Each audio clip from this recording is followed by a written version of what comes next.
সাংবাদিকরা তাদের পেশাগত দায়িত্ব পালন করার ক্ষেত্রে নানা কর্মসূচিতে তারা যান এবং সংবাদ সংগ্রহ করে সেগুলি সারা রাজ্যের মানুষের কাছে তারা পরিবেশনা করে। আমি গতকালকে নিজেও লক্ষ্য করেছি যে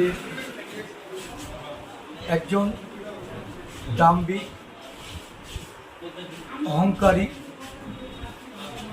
এবং স্বেচ্ছাচারী এই রাজ্যের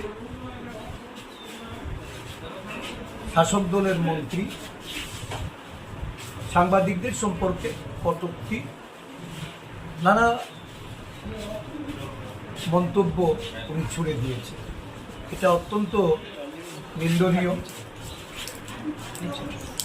এই দল বিজেপি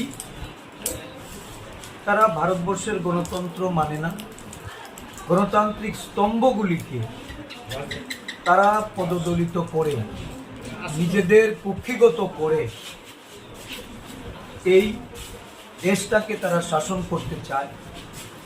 নরেন্দ্র মোদী থেকে শুরু করে এই রাজ্যের চুনোপুটি নেতাও মানুষের অধিকার, গণতান্ত্রিক স্তম্ভগুলি, তাদের যে নিরপেক্ষ ভূমিকা, তাদের যে দায়িত্ব কর্তব্য, সেগুলি নিয়ে তারা সবসময় অবহেলা করে চলেন। নানাভাবে সেইগুলিকে কুক্ষিগত করে পদদলিত করে এই দেশটাকে তারা শাসন করতে চায়, রাজ্যটাকে শাসন করতে চায়। ত্রিপুরা প্রদেশ কংগ্রেসের পক্ষ থেকে এহেন ঘটনার আমরা তীব্র নিন্দা জানাচ্ছি।